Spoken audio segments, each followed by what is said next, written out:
Okay, we're taking that conversation forward. We brought you this session live during the week when National Treasury announced in a joint meeting of Parliament's Appropriation Committee on the Bailout of Eskom that the power utility, which supplies 95% of electricity in the country, would be allocated 59 billion in assistance, which will be broken up into 26 billion rand for the rest of this financial year and 33 billion in the 2020-2021 financial year.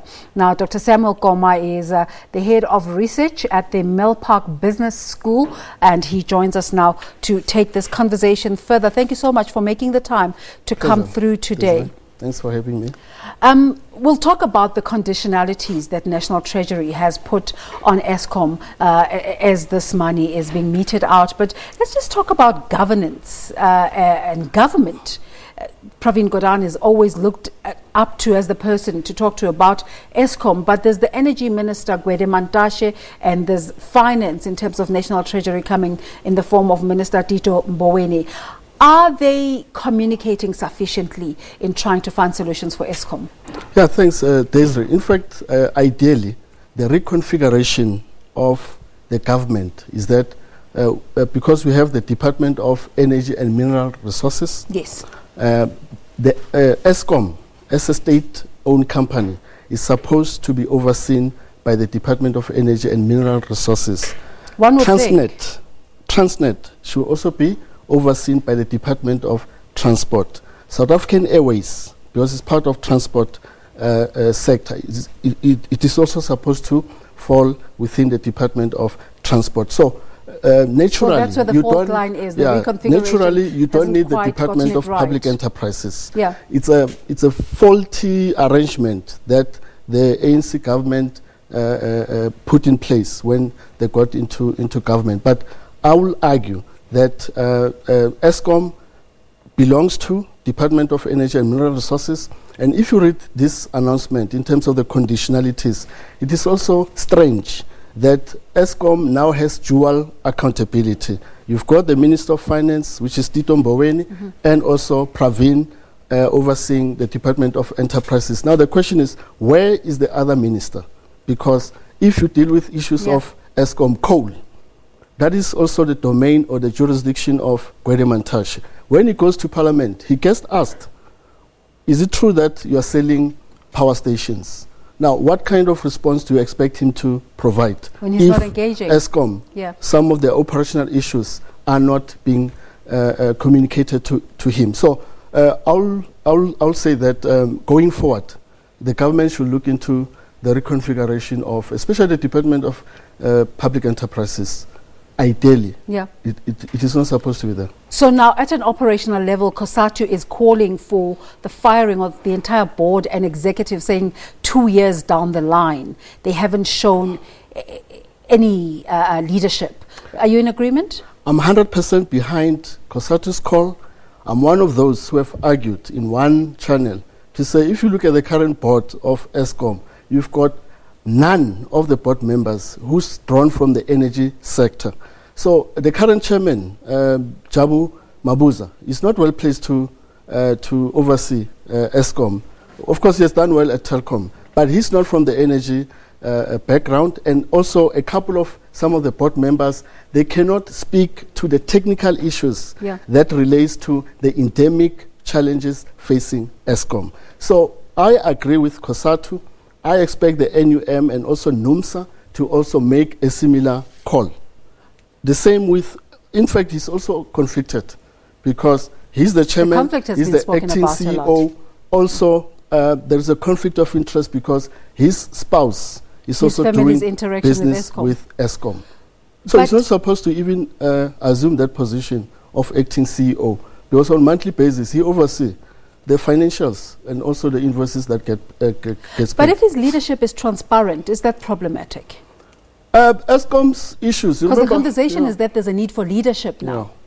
Exactly. You remember, Desiree, the reason we have the Zondo Commission is because of the malfeasance, issues related to fraud allegations and governance challenges facing closing one Eskom. chapter and opening That's another. what led to Tulima Donsela, then the former public protector, to come up with this recommendation to say, why not have a judicial independent commission looking into these matters, but later they had to broaden the terms of reference to include the other entities and also organs of state. So those problems, it seems they're still besetting Eskom. Yep. And you remember Eskom's problems largely, they revolve around issues of revenue management, expenditure management, procurement and contract management.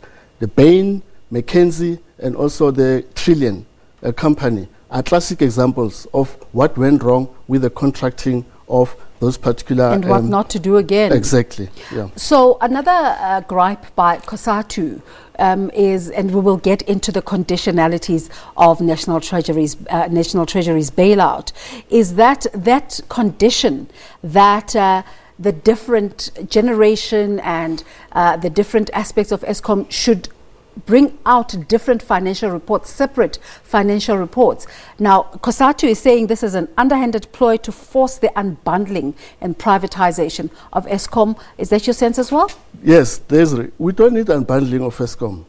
The splitting of Eskom into 3 entities is going to be an added cost to the taxpayer. Because remember, transmission should have its own... But to actually board, make it a condition when CEOs and overseers have not been appointed yet, that sounds ridiculous. Exactly. Yeah. Operationally, in fact, they've appointed Freeman Nomvalo as the chief restructuring officer of the entire entity, and to lead and advise on the turnaround strategy. He hasn't achieved anything yet. Yes, but also if you look at the conditions, the funny part is that one condition says Eskom on monthly and quarterly basis prepare financial reports to be furnished to National Treasury. National Treasury will then appoint advisors to peruse and verify the information provided in the reports. Now, the question is, what then becomes the role of the chief restructuring officer who's been appointed by the National Treasury? But they also want liquidity reports on a daily basis. Is that achievable? It's just too much, and that is what led to the resignation of Phakamani Khatebe, because he said these demands are quite strenuous. I cannot handle this. Today I have to report to Minister B, tomorrow I have to report to Minister C, the next day I have to meet the President and all of that. So it's just too much bureaucratic setup that they are trying to bring into Eskom. So Eskom, for it to be more efficient, more effective, let's get board members who are knowledgeable, skilled, coming from the energy sector, couple that with chartered accountants and also attorneys because of the nature of the contracts which were entered into. So people can assist with the drafting, the interpretation and enforcement of some of those contracts. You remember last year the current minister, Pravin, announced that now they have to import skills from Italy. But then you've got 44,000 workforce at Eskom. According to the World Bank, it recommended that ideally you only need 12,000 workers at Eskom. So we've got about 32,000 workers who may not be adding value.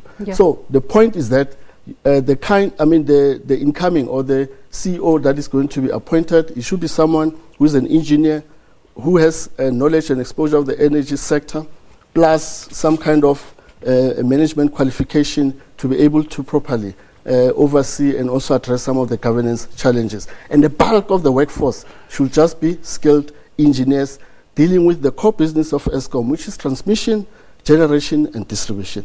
So the Chief Restructuring Officer has a National Treasury background. Do you think this contributed in any way in the fast tracking of this bailout? Yeah, he was brought in because last year or the previous financial year, Eskom incurred about 59 billion irregular expenditure. So in their diagnosis, they thought that the core challenge facing Eskom is around revenue management and expenditure management. So that's what informed the appointment of Freeman Nomvalo, because anyway, he's a chartered accountant. The former CEO, Phakamani, is also from the financial background. But Eskom is not about financial issues, because you need to be au fait with the energy challenges that faces the entity. So you say the appointment of the new CEO, you're not seeing in any immediate future the appointment of the 3 different CEOs? Yes, I'm saying we don't need unbundling of Eskom, because if you take that route, you are adding a cost labor cost because you have to appoint 3 separate group chief executive officers. They also need their own separate boards. Yeah. You also have to then split the workforce, some being part of transmission, generation, and also distribution. My argument on this matter is that in 2004, Transnet, under Maria Ramos and her leadership, had a revenue loss of about 6 billion. Within a 4-year period, Transnet was able to break even and also to generate a profit of 4 billion rand in 2008 before it got captured in 2009 and subsequent to that. So I'm saying if some things work in certain entities in terms of your internal controls and also getting capable and competent individuals, getting a board that does not interfere and also get a lot of political factors coming into their deliberations. You're talking about the effects of being captured. Public Enterprises Minister Pravin Gordhan, his initial response to the naysayers of the bailout, saying people have no idea the extent of the rot and what corruption has done to Eskom. Now, as Eskom receives this money, on the one hand, they've been given a condition to only pay debt and pay on the interest on debt. But they're challenged with bringing in money in terms of debtors who owe them, but also recouping the money from the corrupt practices of their former leadership. How do they decide how to allocate this 59 billion? That 59 billion is a small amount because Eskom is sitting on 450 billion debt. Yeah. They owe a China Development Bank about 7 billion. They owe another Chinese energy company about $2 billion US. Municipalities are owing them. I thought with these conditions, Treasury will be very decisive in putting a condition to say all 20 municipalities that are owing Eskom 20 billion, we are going to deduct part of that money from your equitable share. Yeah. Because Eskom has been chasing that which is, coming from But just these this week, the Newcastle municipality, which is one of the biggest debtors, won a case in court against Eskom trying to switch off their lights. Yes, because... Is this a losing battle? Yeah, exactly, because now it brings the whole issue of human rights. Remember, we enjoy our right to have access to some of these basic services. Yeah. But municipalities are not playing their part, because remember, they buy Eskom. They buy electricity from Eskom at a cheaper rate. They put their markup, they make profit, they impose a tariff. When it comes to having to pay or repay their debt they owe to Eskom, they don't do that. They start using the money on other frivolous projects. In one municipality in Mpumalanga, a municipality decided to allocate 14 million to install CCTV cameras and TV sets. When you engage the members of the community, what informed this? Do you have problem of robberies? No. Do you have problem of car jackings? No. Yep. Do you have a problem of house break-ins? A municipality, Limpopo, has resulted, the corruption there has resulted in members of the council killing one another. Exactly. It's a big problem. A serious problem. We need an overall approach and also holistic approach in dealing with these issues. But until such time we see consequences. Yeah. I've indicated that they've incurred irregular expenditure.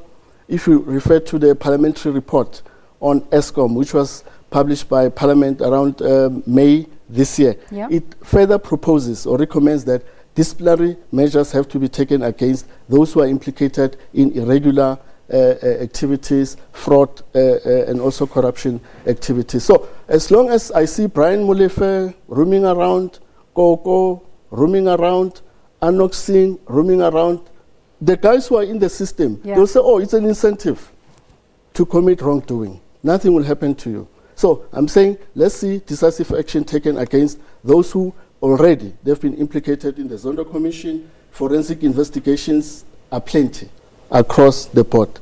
Let's see some action coming from our criminal justice institutions, the Hawks, the you're police. Talking about municipalities, NPA. but there's also concerns about the behavior of the business community. What sort of behavior do you want to see coming out from them in the efforts to stem out corruption and state capture? Yeah, of course, business is already implicated in the Zondo Commission. If you look at the auditing firms, you refer to your McKinsey. These are international reputable institutions. No one ever thought that they will also be part of the looting and the milking. Highly regarded in the past. Exactly. Yeah. So some of the decisions that are taken by other countries of imposing sanctions against, because these are business individuals, we should see similar action taken by our government, blacklisting some of these companies that are implicated in some of this wrongdoing. It took us a while, but let's talk about the conditions. One of them being that Eskom must make sure that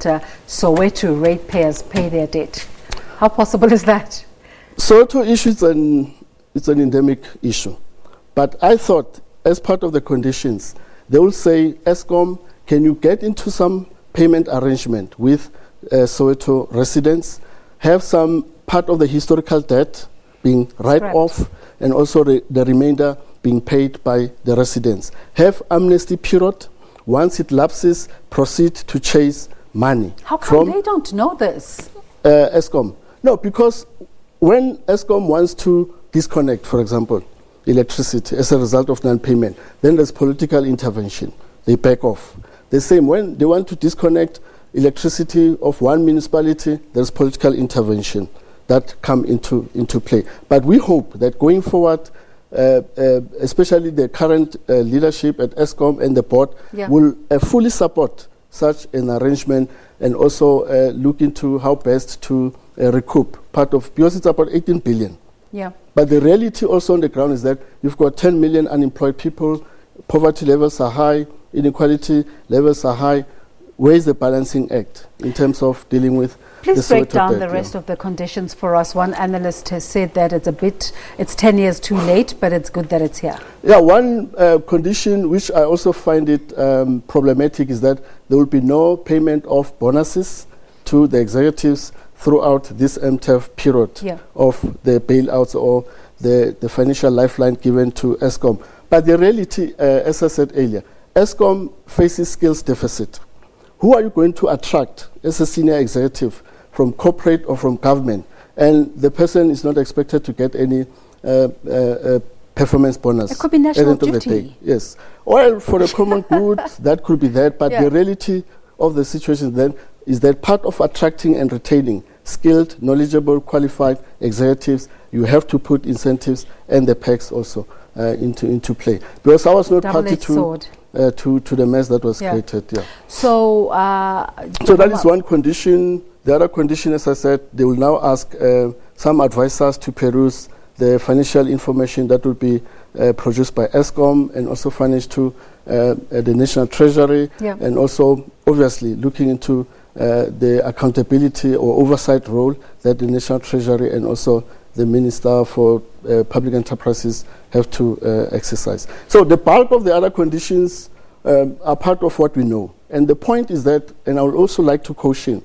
let's not get exuberant by announcements that are made by government until we see tangible implementation of some of these issues that will also provide some kind of confidence on our part to say government seems to be decisive, government seems to be serious in dealing with some of these governance challenges. But just making big announcements, we have seen this before. In the past, they've done the same.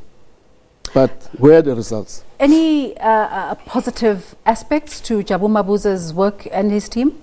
So far, as I said, I mean, since they've taken over, you have a high turnover rate at the executive level.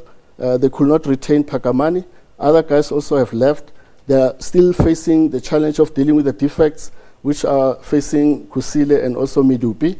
And also they still have to attract skilled engineers who are able to assist Eskom in terms of dealing with its core business. So you agree they should go or? Yes, as I said earlier, I fully support COSATU's call.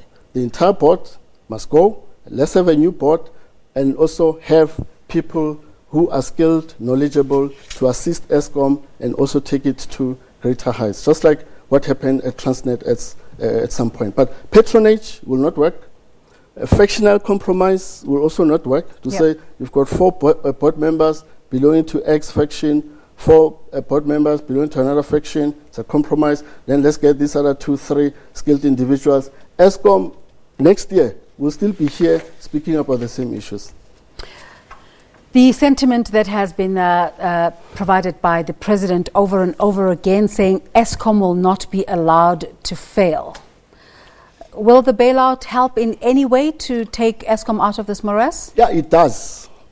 But it's just a small factor in terms of changing the whole operational challenges facing Eskom. As I said, broadly Eskom, the problems relate around a number of issues. Expenditure management, the revenue management, the procurement and contract management, but also do they have people who have the skills and also the knowledge to deliver on some of these obligations and also challenges. But yes, he seems to be talking tough on some of these issues. All of us, we cannot afford to have Eskom failing, because this is the only state-owned entity that still supplies a bulk of electricity to ordinary citizens. So all of us, we should be concerned. Dr. Koma, thank you so much for your time this morning. Dr. Samuel Koma is the head of research at the Milpark Business School. Let's take a break.